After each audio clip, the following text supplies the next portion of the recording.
Olá, gente. Vou pedir para vocês mais alguns minutinhos só para Luciana Menconi, nossa convidada de hoje, entrar para que possamos começar a nossa live.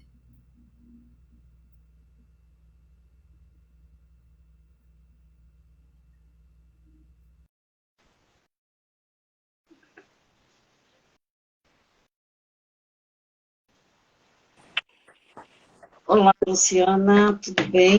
Oi, Dália, tudo bem? Quase que eu entrei como telespectadora. Não, não. Luciana, seja bem-vinda, agradeço a sua participação aqui com a gente. Vamos dar só mais 2 minutinhos e aí a gente começa efetivamente para falar desse cara magnífico chamado Jung, né? E como o título, né, perfeito, nos dias atuais, né? Como o Jung é atemporal, né? Como a teoria e o pensamento dele são atemporais. Com, cer- com certeza, você tem toda a razão. É difícil a gente falar, né? Pensar o século XXI ainda.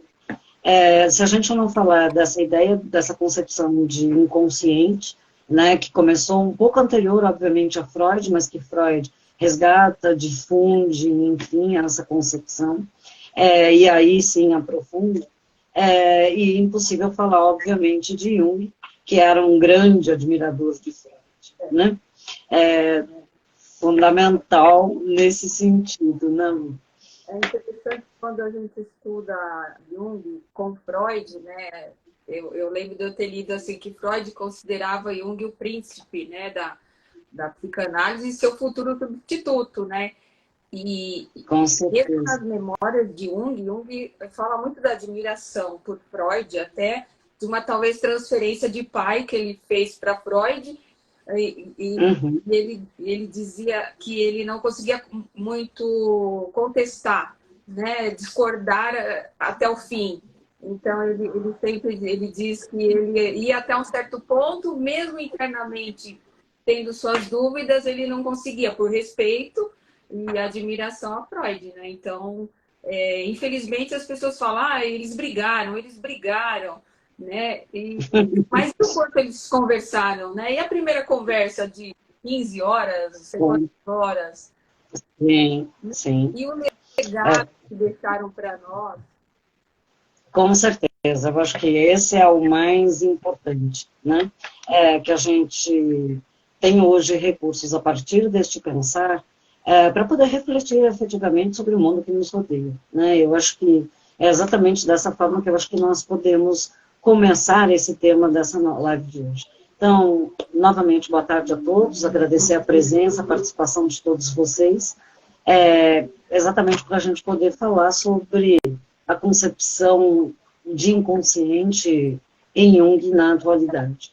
Eu estou aqui com a Luciana Menconi, para quem não conhece, é terapeuta, minha colega, docente no IBT. Luciana se dedica aos estudos de Jung já a longa data, né? Então, super obrigada pela participação, Luciana. E, obviamente, eu gostaria de introduzir exatamente essa ideia da nossa live de hoje, falando que não dá para a gente não falar de inconsciente, obviamente, cabe importante lembrar um pouquinho Freud, que exatamente aprofundou esse conceito, né? Então, lá no século XIX, inicialmente com os estudos sobre histeria, que era a demanda da ocasião, e posteriormente ele aprofundou a partir do livro que inaugura para muitos a psicanálise, que é a interpretação dos sonhos em 1900. Né? Obviamente que para o Freud o inconsciente é uma instância psíquica que representa todos os aspectos, por assim dizer, reprimidos, sejam eles vividos ou fantasiados, e exatamente essa instância psíquica inconsciente, que é a sede, depois ele vai dizer, dos próprios instintos, do chamado id, superego, enfim, de algumas instâncias psíquicas, é que nos rege a maior parte dos nossos comportamentos.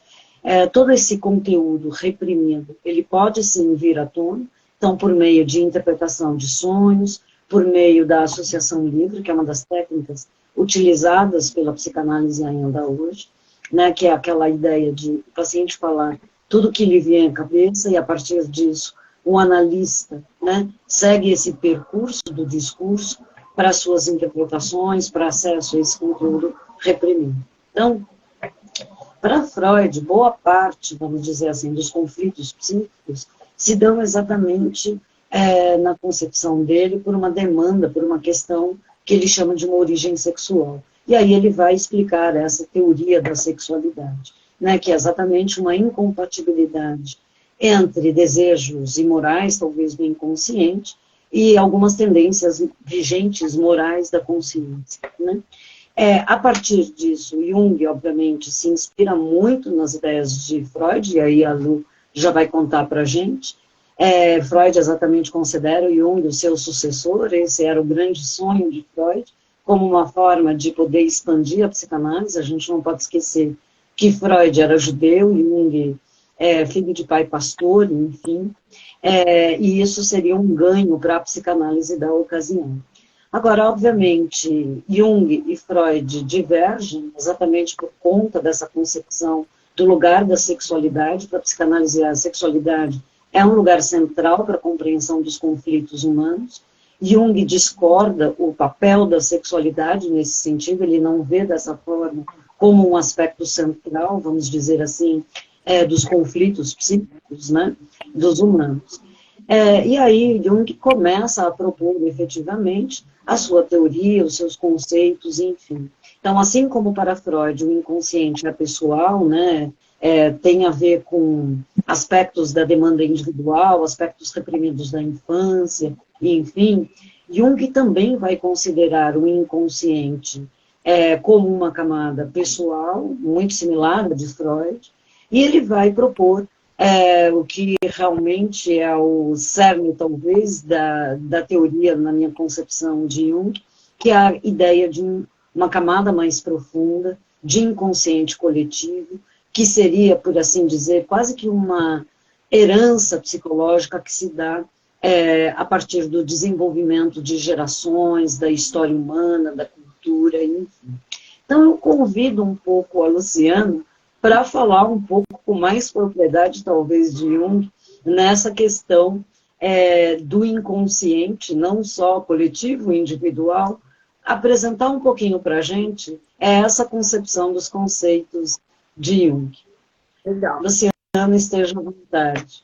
Obrigada, Eugênia. Então, vamos lá. O intuito da live é informar, né? Não é uma aula, e às vezes eu me pego muito didática, mas eu quero também contextualizar um pouco, complementar o que você falou sobre essa relação, porque mesmo quem já conhece Jung e quem deseja conhecer, eu acho que é necessário a gente entender o pensamento do homem, né? Eu gosto de estudar assim. Então, quando eu vou estudar alguém, eu estudo, geralmente eu procuro uma autobiografia ou uma biografia para eu entender como que a pessoa pensava e aí como ela chegou nesse contexto. E pegando o gancho que você falou do pastor luterano, a gente volta um pouquinho, né, até falar sobre o inconsciente coletivo, que você explicou perfeitamente. O Jung vivia num lar onde a religião, onde Deus se fazia presente através do pai luterano, pastor, e uma família de mãe espírita. Então, ele lida com Deus, com essa força maior, cada um pode chamar esse Deus com a sua forma particular de entender, né? Então, a gente já percebe que existe uma ânsia dentro dele, uma conexão com o espiritual desde criança. E ele, para corroborar com a família, também, talvez ele tenha nascido, seja ancestral, talvez a família despertou, enfim. Quando ele começa a estudar, ele estudava muita história, filosofia. Então, ele dá continuidade nesse pensamento dele. Ele não queria ser psicólogo, psiquiatra, psicanalista. Ele queria ser... como é que ele gostava do Indiana Jones? Arqueólogo. Ele gostava de arqueologia, ele gostava de egiptologia, filosofia, história da filosofia. Enfim, e aí, nesse contexto, ele acabou entrando na faculdade de medicina por conta do avô. E ele lá não gostava muito disso. Ele queria... Ele sonhava em entender mais o ser humano. Mas na faculdade, ele percebeu em dado momento que a psicose, né, ele acabou estudando, primeiro fazia o curso geral, e aí ele escolhia. E ele acabou indo para a psiquiatria. E na psiquiatria, quando ele leu o manual de psiquiatria, antes dele realmente se tornar um psiquiatra, ele disse que teve uma luz, assim, ele disse que o coração dele bateu acelerado, porque ele falou, caramba, existe a ciência da medicina, da psicose, da esquizofrenia, que estava sendo, como você falou, ainda era só histeria. E nesse momento histórico, o Bloiler, ele já estava descobrindo, né, o pai da esquizofrenia e da psicose, e Jung falou, nossa, bingo, é isso que eu quero estudar, eu vou conseguir conciliar a psicose, que para Jung era um transtorno de personalidade, era um distúrbio de personalidade com a ciência neurológica e tal. E aí ele se aprofunda na psiquiatria, então assim, ele já chega logo no lugar onde não havia cura, né, Dália? Você era histérico ou você era normal, vamos dizer assim. Psicótico. Sim, os recursos na época eram limitados. A medicina não era tal qual a compreendemos hoje. Até porque a própria psiquiatria se desintegrou na medicina a partir desta época. Né? Eram as chamadas doenças nervosas, que ainda havia um desconhecimento muito grande a respeito. Inclusive, a psiquiatria na época ela não era quase nada. Né? Então, assim, quando Jung decide ir, porque ele sempre foi inteligente, né? Então, na faculdade, ele recebeu um convite para ir para a Alemanha, para Munique. Mas quando ele vê esse manual da psiquiatria, que ele fala, é isso que eu quero, e optou em ficar, os amigos, ninguém entendeu. Mas como assim? Você quer ficar? Isso aí acho que não vai dar em nada e tal. E aí, conhece, aí vamos andar um pouco mais rápido, né? Porque a live passa rápido. E aí ele começou a estudar e tal, e recebeu um manuscrito do professor dele de um livro de Freud. Que agora não lembro o nome, às vezes eu até anoto para dar uma colada aqui, agora eu não lembro não. E aí ele se interessou muito pelas ideias, trocaram as cartas, em 1907 eles se encontram, né? Tem aquele encontro famoso de horas e horas e horas, e ali nasce realmente uma amizade, e assim, uma amizade que nos deixou um legado maravilhoso, porque são duas cabeças iluminadas, com pensamentos no início próximos, mas Jung relata, né, na sua biografia que ele ainda questionava algumas coisas, mas, assim, todas essas cartas, essas trocas nos deixou muitos ensinamentos. E aí, justamente, como você falou, ele entendeu que existia algo a mais, que era o inconsciente, que ele chamou de inconsciente coletivo, onde ele rompe com Freud, cria a psicologia analítica ou a psicologia junguiana. Mas a gente tem que entender aquela história que eu contei desde o início, ou seja, já era um desejo dele. Né? Então, não foi assim, existe o inconsciente, então, empiricamente, Jung achou que existia. Sim, Jung ele era empírico, mas nas suas observações, ele buscava o conhecimento científico.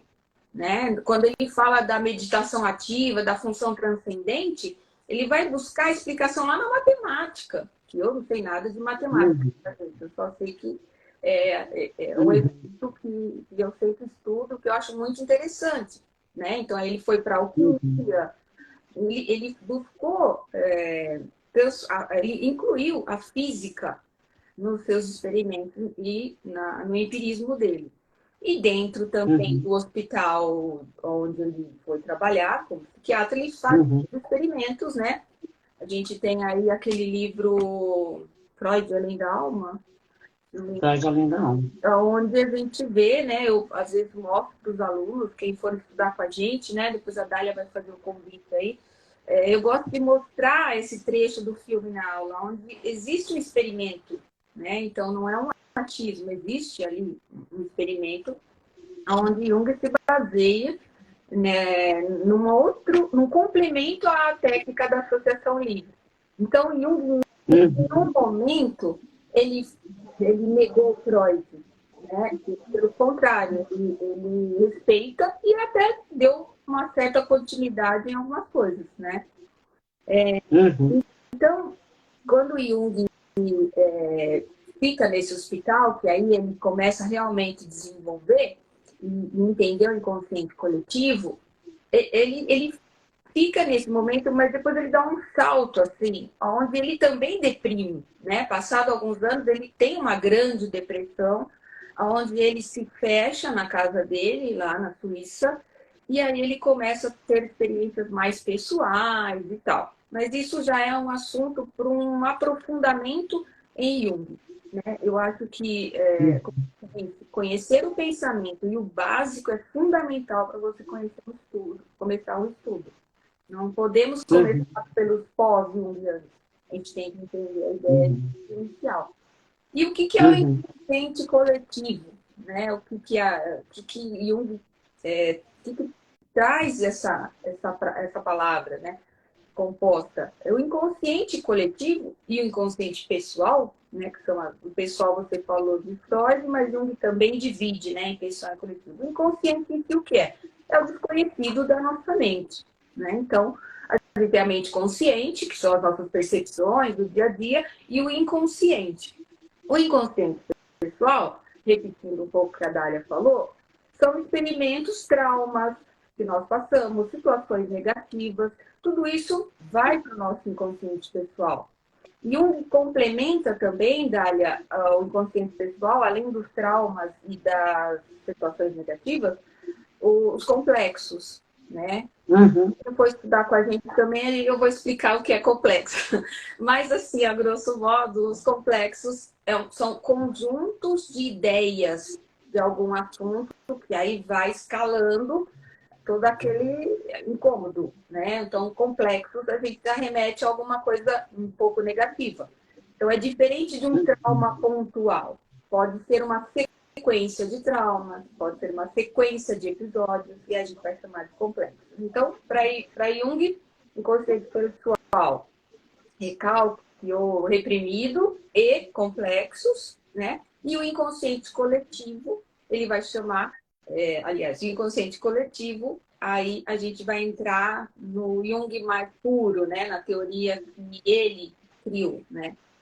Então, o inconsciente coletivo é aquele inconsciente, ou seja, nós já falamos várias vezes, é a nossa parte escura, a nossa parte submersa nas emoções, podemos chamar de sombra também, um termo mais técnico, mas eu prefiro, por enquanto, usar os termos mais comuns. Então, é aquele desconhecido que está ali por algum momento sem a nossa percepção, sem a nossa consciência. E aí, mas o que isso interfere? Por exemplo, alguém pode perguntar, tá, mas tá lá, não interfere em nada para mim? Se eu não me lembro, não me faz mal. Mas é aí que a gente se engana. Tem um detalhe na terapia junguiana, na abordagem junguiana, que existe um termo, uma palavra que não é da psicanálise nem da psicologia, que é metanoia, mas na psicanálise, na psicologia, ela tem um sentido que, assim, nós, seres humanos, temos genuinamente um desejo de encontrar algo, né? De vir para essa vida e descobrir algo, um propósito, por que eu passo certas situações. E para Jung, essas reflexões, esses pensamentos de eu preciso ter um propósito, qual é a minha natureza? Isso vai despertar na metade da vida, né? Então, eu costumo dizer que, assim, entre 30 a 40 anos, provavelmente, ou a maioria dos pacientes que Jung detectou eram dessa faixa etária e que já tinham tido escolhas importantes. Ou seja, já tinham casado, ou já tinham saído de casa para morar fora, já tinham feito escolhas.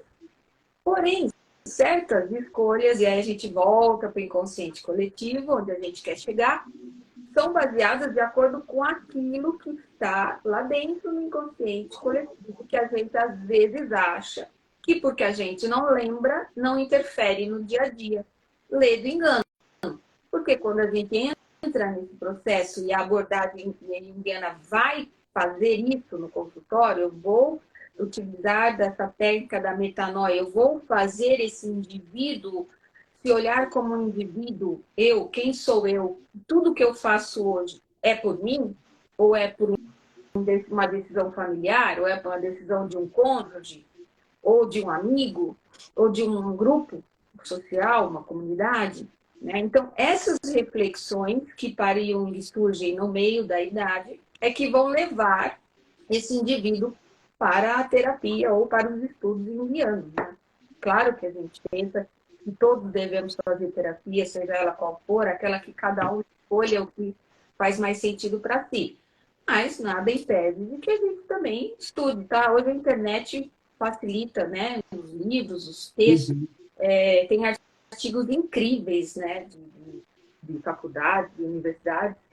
Então, quando a pessoa entra, já traz esse desejo de quem sou eu, e o processo de metanoia vai falar assim, tá, eu tenho um objetivo, mas eu estou fazendo tudo o que eu quero? Não. Então, o que eu perdi de mim? Aonde eu me perdi de mim, do que eu quero, em detrimento de outras pessoas ou de outras situações? Né? Então, é por isso que a psicanálise retorna, né, a toda a sua vivência até o útero materno. Porque Jung acreditava, assim como Melanie Klein, que nós somatizamos, né, nós trazemos para o nosso corpo ideias e pensamentos desde o útero materno, do que nossa mãe viveu, o relacionamento que ela teve, o contato dela externo. Então, a gente, na abordagem junguiana, vai retroceder, né, todo esse tempo. E vai mais além ainda, né, Dália? A gente vai entender que o inconsciente coletivo também nos faz herdar, vamos dizer assim, né, conhecimentos, experiências dos nossos antepassados. E isso não é de uma forma empírica ou espiritual. Jung acredita que existe uma posição gravada morfologicamente no nosso corpo, no nosso DNA. Então, de alguma maneira, isso está impresso, essas experiências dos nossos antepassados. E aí, Luciana, estou bebendo uma água. posso só fazer uma perguntinha? Quando você traz essa questão, né, de, olha, nós temos impregnados dentro de nós, né, alguns aspectos, né, que passam por meio da cultura, por assim dizer, né, então, assim, eu posso entender um pouquinho, e talvez esse seja uma das explicações para a ideia de arquétipo em Jung, né, que é a questão, existem algumas coisas que foram vividas pela humanidade, pelo coletivo, de alguma forma, e isso é transmitido de alguma forma, isso chega ao indivíduo, né, vamos dizer assim, seja por meio da educação, seja por meio de expectativas, talvez, de papéis, enfim. Então, eu fico pensando um pouco, por exemplo, no papel de mãe, né? A gente representa a mãe de diferentes formas, né? E isso é alguma coisa que vem no decorrer da humanidade, que é um pouco maior do que a Dália mãe ou fulano mãe, a gente acaba englobando, abarcando tudo isso. Você poderia explicar isso um pouquinho, porque eu acho que tem a ver com o que você está dizendo aí desse aspecto, né?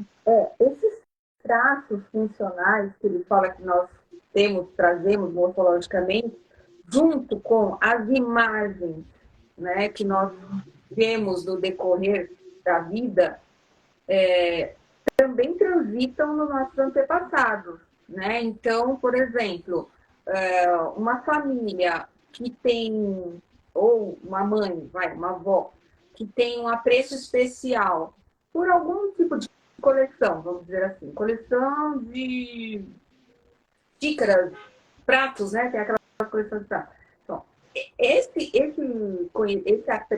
apreço, esse arquétipo de tradição familiar, ou um arquétipo aonde, o que é um arquétipo, né? Só para assim, contextualizar, o arquétipo como se fosse uma forma, né? Um molde, um formato. Então, o arquétipo mãe, ele vai acrescentar nessa família a mãe. Primeiro, na terapia, a gente vai olhar o sentido individual, né? De repente, a pessoa não teve mãe, mas a gente também vai considerar o sentido coletivo. Então, não é porque o paciente não teve mãe que ele não vai sofrer a influência do arquétipo no coletivo. Então, ele pode se identificar com uma divindade, ele pode se identificar com a avó, com uma segunda mãe. O importante, eu acho que também é legal falar, Dália, é que existe a possibilidade de a gente substituir aquela imagem. Óbvio, né? De dor a mãe ou a não dor, isso é inerente a cada um. Mas é possível, através dos arquétipos, a gente eleger também aquele formato, aquele modelo que a gente precisa naquele momento, ou que gostaria de ter. Então, principalmente o arquétipo mãe, ele é muito forte, né? E aí, como você falou, ele na sociedade é importante à medida que a mãe tem muita representatividade como divindade, ou como mãe mesmo, ou no Dia das Mães, ou fulano não tem mãe, ou quando xinga a mãe, né? Você vê, tudo isso tem uma carga psíquica que é inerente à nossa vontade. É um pouco automático, xinga a sua mãe. Você pode nem ver sua mãe, mas xingou sua mãe, parece que a sociedade toda, não, xingar minha mãe, não. Né? Então, eu não sei se eu fui pelo caminho que você falou, porque esse aspecto é bem amplo, né? Mas Sim. Eu acho interessante explicar arquétipo. Eu mesmo, quando comecei a estudar, achava a palavra muito difícil, muito subjetiva, né? Então, eu não sei se é uma explicação um pouco simplista que eu tenho de arquétipo, mas eu penso que talvez arquétipo seja uma representação, lógico, é uma imagem, enfim, mas que demarca alguns papéis, alguns lugares, né, com os quais a gente se identifica, tal qual um antepassado bem lá distante também se identificava. Então eu fico imaginando esse lugar, o mito do herói, o lugar do sábio, né, esses mitos, esses lugares, né? Então, o que é o sábio? Aquele que vai buscar conhecimento, autorreflexão, para poder lidar com a vida, vamos dizer, com inteligência, com uma certa sabedoria, enfim, né? A própria ideia do herói, né? Que é aquele cara mais destemido, que vai à luta, né? Isso é verdadeiro para o indivíduo, né? Mas é uma coisa que é absolutamente ancestral, milenar, aquela ideia quase que sempre foi assim, independente das representações das imagens que eu traga. Né? Não sei. Sim, eu até tem a explicação, né, que não cabe aqui, porque é longa, mas uma das explicações que ele dá para essa questão do quanto o arquétipo influencia, foi numa clínica, parece que ele foi fazer um experimento sobre os sonhos das pessoas negras, na época falava negras, né, das pessoas negras. E ele disse que chegou num hospital psiquiátrico e havia, assim, um homem muito, com a esquizofrenia muito elevada, assim, e estava internado há muitos anos ali, ele não teve um contato social. E esse homem fala para Jung, doutor, olha para o sol e balança a sua cabeça. Aí Jung olhou, tal, balançou a cabeça, mas pensou, mais um paciente, ok. Passado 4 anos, Jung, na época era comum, eles viajavam, né? Não tinha o FaceTime, não tinha chamadas por vídeo. Então, eles se encontravam em conferências, aí cada um defendia lá a sua ideia e tal. E Jung foi para a França, e aí, conversando com os franceses, um deles estava comentando sobre uns papiros, papéis antigos achados, né, da talvez mitologia francesa, não lembro bem, onde que havia sido descoberto naquele momento, que já teriam se passado 4 anos de que Jung teria estado com esse senhor que pediu para ele olhar o sol. Então, 4 anos após, Jung está numa conferência na França, onde alguém comenta que foram descobertos escritos antepassados, onde existia um grupo de pessoas que tinham uma tradição de contemplar o sol e mexer a cabeça, e algo que tinha tudo a ver com aquele homem tinha expressado, né? Então, assim, aquele homem, ele não tinha ido para a escola. E se tivesse ido, o descoberto era recente também. Ele também não teve acesso. Então, esse exemplo que Jung dá, foi isso que determinou? Não, não foi só isso que determinou. Mas você, dentro do hospital psiquiátrico, ele viu diversos casos de pinturas de uma qualidade técnica absurda para quem nunca tinha estudado pintura. Trazendo hoje, principalmente a gente vê algumas crianças que se desenvolveram com 2 anos, né? A ciência pode explicar, nem sempre. Mas hoje também me deixa muito feliz eu ver o grupo de estudos da USP, do Hospital das Clínicas, considerando que o estado emocional do paciente ajuda no tratamento do câncer. Isso é pesquisa científica, né? Que uma pessoa em doença terminal pode, sim, reverter ou até mesmo prolongar a sua vida. Então, eu acho que está indo de encontro a esse ser humano integral, como Jung via, né? O corpo, a mente e o espírito, de alguma maneira. Eu fico feliz em ver que existem hoje mais e mais estudos capacitando o nosso eu, a nossa mente, de evoluir, né, Dani? De crescer mentalmente, espiritualmente, como povo, como civilização, né? Com certeza, e vale lembrar, né, conhecer dentro disso que você está falando, o trabalho de Nise da Silveira, né, em hospitais psiquiátricos, que realmente, para quem não conhece, vale a pena, fica a dica aí para vocês, buscar conhecer o trabalho de Nise da Silveira, que é fundamental, exatamente por meio das expressões, manifestações artísticas, exatamente isso, o tratamento, como é que a gente pode compreender tudo isso, né? Que é bem interessante. Através da arte, né? Arte-terapia, como chama, é uma arte que não foi criada por Jung, mas é uma técnica, né, da abordagem junguiana, que é a interpretação de mandalas, que a gente chama desenhos, né? Mas o que importa não é a estética, nem a forma técnica do desenho, mas em si as formas usadas, os traços, as cores, também faz parte do nosso curso, e é uma maneira incrível de abordar o inconsciente, né? Aliás, o trabalho que a Nise fazia no hospital psiquiátrico, né, através da mandala, não só a expressão artística, mas o contato visual também promove uma saúde mental para aquele que medita ou que se concentra naqueles desenhos. Jung mesmo, no final de sua vida, ele tinha dons artísticos, né? E ele desenhava muito, né? Ele se expressava muito através dos desenhos. O que, às vezes, é um preconceito com relação à abordagem junguiana, né? As pessoas reduzem as mandalas a simples desenhos, achando que é uma coisa que não tem um fundamento científico. Mas a Nise, eu acho que é um bom exemplo, né, de comando no hospital todo, onde ela botou todo mundo para desenhar, grosso modo aí, né, teve contato com Jung quis ver as obras, e acho que é bem lembrado, sim, é uma indicação de filme bacana, tem o filme dela, né, com a Glória Pires, com a Glória Pires. Isso. A gente pode deixar depois na legenda aí esse filme também. Muito, para as pessoas que gostam, né, do acadêmico, eu quero falar que eu usei para os meus estudos o Mapa da Alma, que é um livro que é escrito sobre Jung, mas eu indicaria assim, o primeiro dos primeiros, esse aqui, meu velhinho, que até comprei num sebo, né, que é Memórias, Sonhos e Reflexões.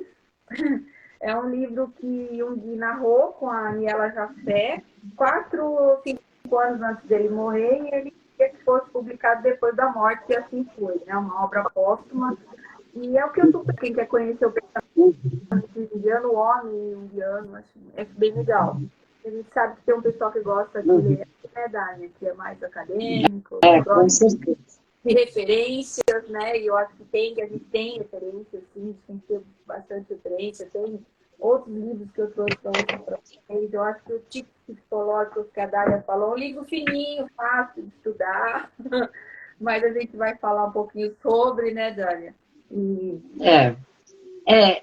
Lu, Assim, eu fico com receio porque falar de Jung é sempre fascinante, é sempre muito complexo, né? Então, assim, para o pessoal que está nos acompanhando, que não tem tanta familiaridade com a abordagem junguiana, de que forma você poderia explicar, de uma maneira bem simples, o inconsciente para Jung e sua importância hoje? Bom, a maneira mais simples, que eu acho que é o atrativo para convidar alguém que queira uma terapia ou que queira estudar sozinho, é que o inconsciente, você falou coletivo, Totô, ou inconsciente? Inconsciente. Inconsciente. O inconsciente, ele tem uma capacidade, por defesa do nosso corpo, a gente se defende, vou até falar numa linguagem mais... A gente se defende das dores, né? Então, se eu tive um trauma na minha infância e aquilo doeu, eu vou reprimir. O meu cérebro vai fazer isso por defesa, né? Então, o que acontece? Acontece que aí, como aquilo ficou reprimido, aqui na fase adulta, vamos supor que seja um abuso. Então, eu entendo o que eu senti num abuso. A dor de um abuso, seja físico ou moral. O que eu entendo do amor, do sexo? Eu entendo que o amor e sexo é dor. Eu entendo amor e sexo, que eu sou submissa ou eu sou... Cada um vai ter um problema, um estrago, não é bem a palavra? Mas algumas pessoas podem passar relativamente por cima, outras nem tanto. Então, é essa a importância do inconsciente coletivo de Jung, é entender que processos mal resolvidos, complexos, acumulados, complexo de inferioridade, que é o mais comum, complexo de poder, que também é comum, as pessoas acumulam ideia de que ela é superior aos outros. Todas essas dores serão dadas pelo nosso cérebro. Porém, o inconsciente, ele age através de símbolo, de sonho, que mais? Sonhos, símbolos. E em algum momento você vai manifestar aquela dor, ou seja no seu casamento, ou no seu trabalho. E são situações em que a gente não se sente bem em fazer. Quantas vezes a gente se pega falando, por que eu fiz isso? Da onde eu tirei isso? Né? Então, esse é o ponto crucial do inconsciente. Se a gente quer ser feliz, se a gente está trabalhando, está bem no relacionamento, por que às vezes dá aquele vazio? Por que às vezes a gente dá aquela surtada? Por que a gente chora do nada? Né? Ontem eu fiz assim, de uma paciente, ela falou, Lu, acordei, estava chorando do nada. Com certeza não é nada. Né? Quem não faz terapia, quem não estuda a mente, não tem como saber mesmo. Nem tem obrigação de saber, por isso que a gente está aqui. Então, acho que assim, mais simples é isso, Dália. É dizer para as pessoas que não é porque você não está sentindo, ou não é porque você sabe que ocorreu e você sabe que você superou aquilo. E também não adianta conversar com as amigas, né? Conversa com a amiga, não é terapia, conversa com a amiga. Então, assim, falar é bom? Sim. Falar é terapêutico? Sim, mas com pessoas qualificadas para te ouvir. Sem julgamentos, sem percepções, sem achismos e transferência. Sem falar muito, é possível. Não, perfeito, né? Assim, até porque para Jung, né, diferente um pouco do que para Freud, né? A questão da transferência, ela é bastante diferente, né? A transferência na psicanálise freudiana, ela é importante porque é algo que efetivamente auxilia, é o que dá pistas, é o que dá dica para a continuidade de um tratamento. Jung, ele já se despe um pouquinho disso, né? E é a questão de relação entre duas pessoas que se vinculam de alguma forma, né? E isso também é bastante importante quando você traz essa ideia, né, de tratamento, né, vamos colocar assim, né. Lu, eu acho que seria interessante retomar um pouquinho a ideia de Jung, até para quem não conhece, e explicar um pouquinho a questão das funções, dos tipos, né, psicológicos, que eu acho que isso fica mais fácil e de identificação por parte das pessoas, né. Sim, afinal, né, continuando, por que eu quero melhorar, né? É para mim, por que eu quero saber a minha essência? Tem um meme na internet que fala assim, faça terapia não só por você, mas para você não machucar os outros.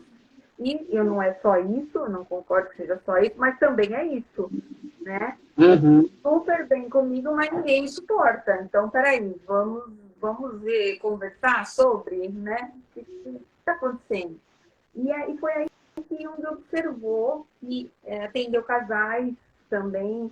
Ele observou que nós temos maneiras diferentes de pensar, né? De agir, né? Que ele chama de atitude e função, né? A atitude introvertida ou extrovertida é mais ou menos familiar para a sociedade, para todos. Então, eu sou introvertido, eu fico na minha. Qual, tecnicamente, o que eu diria na linguagem de Jung? Se eu sou introvertido, eu tenho dificuldade de me relacionar com o externo, objeto externo, sejam pessoas, lugares. Eu não funciono bem no externo, eu gosto mais do meu mundo, a minha energia, a minha libido está direcionada para o meu mundo. Isso é o introvertido.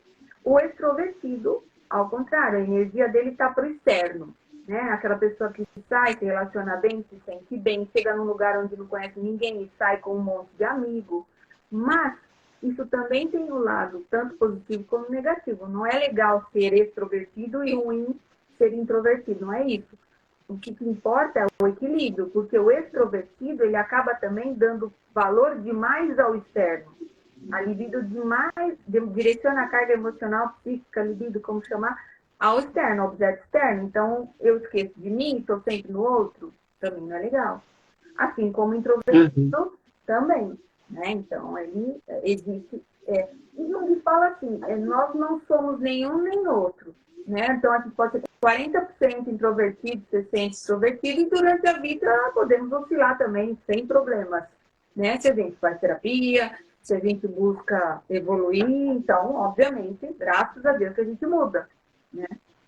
Então, primeiro, é isso. Aí ele entendeu o que eu acho que é mais interessante e o que é super atual, né? Eu acho que é entender o tipo psicológico que ele chama, que é esse livrinho aí que eu mostrei para vocês, que vai dizer como que a pessoa se relaciona também com o externo, como ela toma as próprias decisões. Ela é mais emocional, ela é mais pragmática, racional, porque a gente vê tantas relações bacanas de amor e respeito, onde não tem um entendimento, parece que um fala uma língua, outro fala outra, não só no trabalho, principalmente os relacionamentos afetivos, a gente vê assim, parcerias incríveis, mas um fala uma coisa, outro entende outra, e é justamente isso que acontece, não existe o certo ou o errado. Os estudos de Jung, dos tipos psicológicos, vieram para assim, fazer as pessoas se comunicarem, cada um dentro do seu si mesmo. Eu não posso se vestir de uma persona, ser outra pessoa, quando eu falo com a Dália, porque a Dália é uma pessoa mais objetiva. Então, a Dália vai falar, Lu, fala logo, porque hoje eu tenho muita coisa para fazer, e assim, só me fala os pontos principais. Como assim? E se eu não for assim, né? Se eu for uma pessoa mais emocional ou mais sensação, como o Jung fala. E aí, então, quem está certo? Ninguém. E o projeto também não evolui, né? Então falar do tipo psicológico é falar sobre introversão e extroversão e dentro disso as 4 funções básicas que se relacionam entre si, mas acho que 4 já está bom, porque é um assunto assim, que às vezes confunde um pouco. Mas é fundamental dizer que o teste, os testes que as pessoas fazem pela internet, é o MI, eu sempre troco as letras, MBTI, é um teste vendido a preços altíssimos nas empresas, que faz avaliação para cargos de liderança, para cargos mais altos, mais baixos, operacionais. Esses testes são baseados na teoria dos tipos psicológicos. Né? O MBTI, inclusive, são as iniciais de 2 psicólogas americanas, há 50 anos, 60 anos atrás, que criaram esse teste e ele vem super atual hoje em dia, para escolha de carreira, né? Os psicólogos que trabalham com isso, para a gente entender qual é a melhor parte daquela pessoa e não esconder a pior, e sim desenvolver também essa parte deficitária. que a nossa parte fundamental, Jung chama de função principal. Então, por exemplo, eu tenho a Dali, vou usar você, Dali, de exemplo, dá licença, a Dali que eu usei de exemplo pragmática e tal, é um tipo pensamento, né?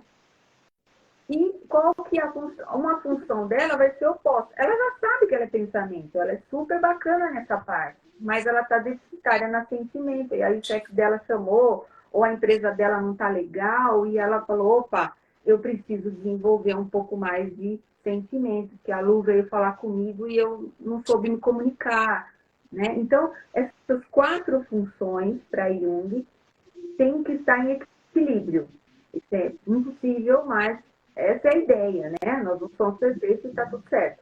Mas existe entre essas 4 funções, uma função principal e uma menos usada e a que precisa de mais atenção, né? Então, eu vou trabalhar o equilíbrio dessas funções na terapia. Em terapia, nós vamos trabalhar não a principal, nós vamos trabalhar justamente a oposta, deficitária, deficiente, função menos efetiva, que é aquilo que eu preciso desenvolver para ter o meu equilíbrio emocional e social, né? Então, muitas pessoas com problemas de relacionamento e até emprego. Quantos líderes a gente escuta, CEO de empresas, os caras são fantásticos, mas em relacionamento são péssimos, tem problemas com RH, tem problemas com funcionários, até com colegas. Então, eu gosto muito do psicológico, estou sempre estudando, esse livro está sempre aqui do meu lado, porque vai ocorrer as combinações, e são múltiplas combinações. Eu posso ser introvertida a pensamento, eu posso ser extrovertida a pensamento, né? Então, sim, são múltiplas, como eu falei, combinações, mas é super importante para o trabalho, para a vida social, para tudo, né? Para tudo, o nosso convívio em sociedade, né? Também, né? Com certeza. E é super importante, assim, até para o próprio autoconhecimento, para explorar as próprias potencialidades, né? Jung fala muito do processo de individuação, né? Então, assim, eu preciso, vamos dizer, me apropriar, eu vou dizer, né? Dessas minhas características, dessas minhas potencialidades, buscar compreendê-las, trazer para um equilíbrio que seja confortável para mim, para quê? Para que eu possa me tornar um, né? Para que eu possa, eu não diria simplesmente me conhecer, porque dá a impressão que é alguma coisa racional, somente, né? Mas não é. O conhecer-se é fazer uso de todas essas possibilidades dessas funções, né? Muito mais para aquilo, para além daquilo que a gente diz, isso é legal, isso não é adequado. Lógico, a gente precisa entender as inadequações, mas ao mesmo tempo, o que eu faço com o potencial que eu tenho, né? Como é que eu exploro isso, né? E fica muito latente as nossas fraquezas e dificuldades, né? E aí a gente entra num círculo de autossabotagem e assim, de autocrítica que não leva a lugar nenhum, né? Existe muita coisa no nosso eu, como eu falei no começo, o que eu deixei, e a gente deixa mesmo de ser si mesmo em alguns momentos da vida, ou em um momento pelo menos, a gente vai deixar em detrimento de outros ou de algo, né? E aí a experiência geralmente é negativa, porque se anular não é o caminho. Nós não estamos aqui, alguns você falou, Jung fala do caminho de individuação. Individuar não é individualizar, não é ser sozinho. Individuar é ser único. E cada um de nós somos únicos dentro das nossas qualidades e defeitos, vamos dizer. Então, o caminho da individuação, né, a jornada do herói, como a gente costuma dizer também, o que é a jornada do herói? Passar por todos esses arquétipos que você falou, o nascimento, o convívio, eu saio da minha casa, eu vivo o ego no ápice, né? Aí eu me encontro, aí eu separo o que é o ego, o que é o ego que me influencia social, pela família, ou o que realmente é meu. Então é como se a gente fosse se lapidando, né, a vida toda. Assim, é um processo de metanoia que eu falei, em busca de algo, né? Crendo que existe um propósito para todo esse aprendizado, para toda essa sabedoria que a gente tem. A gente tem essa sabedoria, mas a gente às vezes delega essa sabedoria, né? Ou a religião, ou a um chefe, ou a um marido, esposa, ou o que for. E por quê? Porque a gente está deixando de ser o si mesmo, né? A gente está querendo chegar no caminho mais curto. Vou dar uma explicada aqui, está muito difícil, acho que eu vou, né? E aí não adianta, a gente vai e vem, o caminho de individuação de alguns vai e volta, né? Mas o objetivo é esse, né? É buscar esse conhecimento verdadeiro, não ser uma centelha divina, né? Não tem como estudar Jung sem crer numa força maior.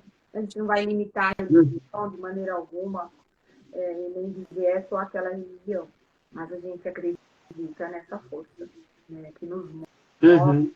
Com certeza, com certeza. E, Lu, assim, para alguém que ainda não tem domínio, que não esteja fazendo terapia, lógico, o ideal é sempre uma terapia, mas de que maneira, não sei se você teria uma dica, não é receita, mas dicas mesmo, de que maneira, dentro dessa perspectiva junguiana, a gente pode ter mais clareza, né, ou começar a perceber essas nuances do inconsciente, né, para a gente poder crescer, vou chamar assim. Né, eu acho que, no fundo, é isso. Né, tornar-se único a crescer. Né. Eu penso que existem maneiras... O ser humano é meio movido pela dor, vamos dizer assim, né? Tem até aquela no amor ou na dor. Então, eu penso que, assim, não se acostume com ceder, não se acostume com viver a vida do seu parceiro, não se acostume com ideias que a sua família ou profissão, a gente vê muito isso. O paciente chega no consultório com uma segunda profissão, isso é comum, eu tenho certeza que você passa isso sempre. Ele vai fazer uma segunda atividade, profissão, estudo, já com 30, 40 anos, não tem nenhum problema quanto a isso, mas o quanto ele se anulou por uma escolha de outra pessoa, falando de novo disso, quanto eu não vivi a minha essência. Né? Então, isso vai vir carregado de dor, infelizmente. Né? Então, o sinal vermelho, vamos dizer assim, o alerta é exatamente esse. Eu olho para a minha vida, eu estou feliz. O que eu fiz por mim hoje? Né? O que você fez hoje? Eu estudei para a live, eu saí com o meu cachorro, eu evitei fazer coisas para minha casa, ou para alguém, ou paciente. Hoje foi para mim, é o meu momento, é a minha live, e eu queria me separar para falar para as pessoas que precisam ouvir. Eu só acredito que a gente não está aqui por acaso, a gente está onde tem que estar. Né? A gente nada está fora da ordem, embora a gente ache que às vezes está tudo errado. Então, eu acho que o sinal vermelho é isso. Peraí, hoje o que eu fiz para mim? Eu levei um pequeno na escola, eu fui no banco que o marido pediu, eu fiz o almoço que meu irmão gosta. Será que uma autorreflexão já não fica fácil de entender? Peraí, quem é você? A primeira pergunta que eu faço, né, quando eu faço terapia, quem é você? E responder, né? Então, a pessoa, o ser, é um conglomerado de outros seres. Então, é isso. Com certeza, com certeza. Lu, a gente já está chegando no finalzinho aqui da nossa live.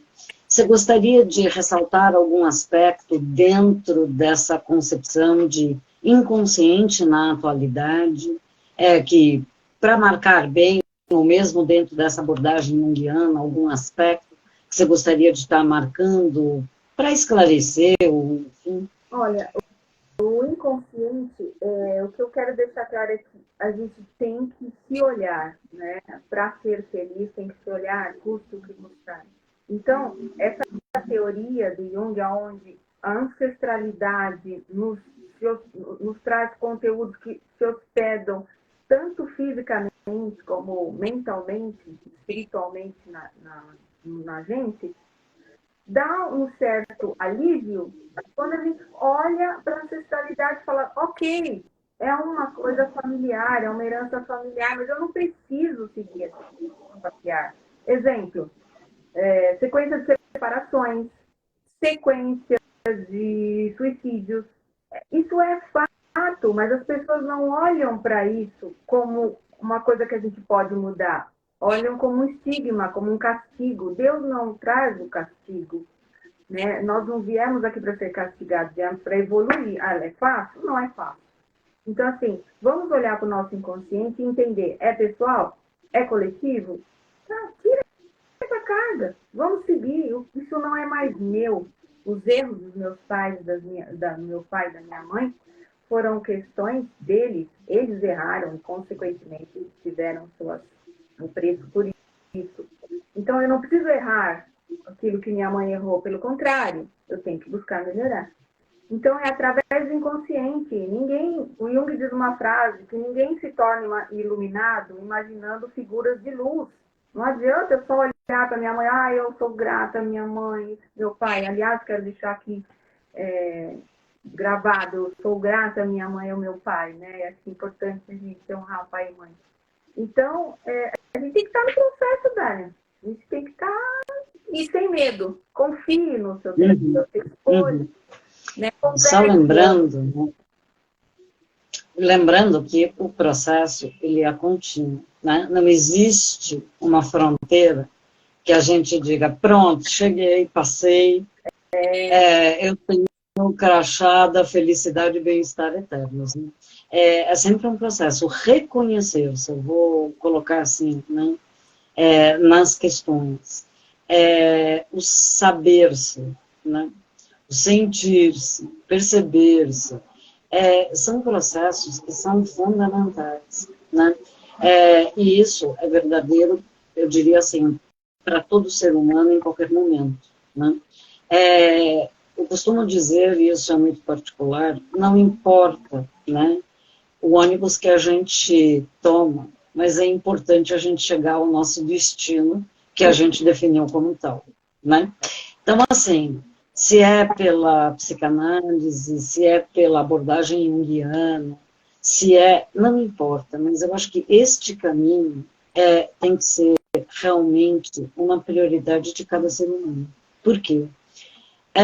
Porque conhecimento sobre si, né, é sempre importante. Eu não vou dizer conhecer no ponto de vista somente racional, cognitivo, né, mas conhecer sentimento, conhecer emoções, conhecer a história, conhecer os próprios símbolos, conhecer, enfim, é estar presente, é ter autonomia, né, é poder ter a liberdade de ser. E isto é fundamental. E a gente, cada um de nós, pode ser aquilo que quiser ser, né? Desde que tenha clareza, pautada por uma ética, evidentemente, isso é fundamental, né, Lu? Perfeito. Me parece que é um pouco essa a ideia, né? Quando você traz essa questão de Jung, do inconsciente coletivo, dessas questões, né? Tem algumas coisas que, sim, são pessoais, né, da vida, enfim. A gente não tem como mudar a história, a gente tem como assimilar e mudar o nosso olhar a respeito, mas tem também o que nós fazemos com tudo isso, né? Adoro essa palavra, autorresponsabilidade, né? Isso. Então, como diz Freud, né? Quando Pedro fala de Paulo, é muito mais fácil a gente falar do outro, culpar o outro. E tá tudo bem você culpar o outro quando você é criança, mas chega uma hora que tem que olhar no espelho, né? E eu adoro falar sobre autorresponsabilidade, e eu adoro mostrar para gente que a gente é capaz, sim, ou se é. E é até mais fácil. Dói um pouquinho, mas passa. Uhum. E aí, assim, só frisando, quando a gente fala de inconsciente, em Jung, né, é exatamente isso, né? A possibilidade de integrar e se redescobrir, pelo menos a minha compreensão é um pouco essa, né, Lu? Exatamente. E o processo de individuação é perfeito porque nós nascemos sozinhos e vamos morrer na hora H lá sozinhos. Então, é entre nós. Com a gente, né? Então, e aí? O que você fez da vida, né? O que você fez da sua vida? Lu, queria muito agradecer a sua participação. Foi absolutamente rico, né? Conhecer um pouquinho dessa concepção junguiana, enfim. E deixar aqui um recado para vocês, um aviso. A Luciana, para quem se interessou por essa abordagem, por essa concepção de Jung, gostaria de conhecer um pouco mais, a partir do dia 15 de abril, um sábado, a professora Luciana estará ministrando um curso, né? Um curso livre de extensão em abordagem junguiana, onde ela vai abordar exatamente essas concepções, tipos psicológicos, inconsciente pessoal, inconsciente coletivo, a ideia de arquétipos, complexos, sombra, e por aí vai, né? Então, Lu, muito grata, né, pela sua presença, por compartilhar aqui com a gente todo esse conhecimento que você tem, né? Muito grata mesmo. Muito grata a vocês também pela presença. E caso vocês tenham interesse no curso, entre em contato com a gente por meio das redes sociais, o nosso WhatsApp, e-mail, o IBT está à disposição de vocês. Gente, gratidão a todos vocês, uma abençoada semana a todos. Obrigada, Dália, muito obrigada. Beijo grande, gente. Tchau, tchau.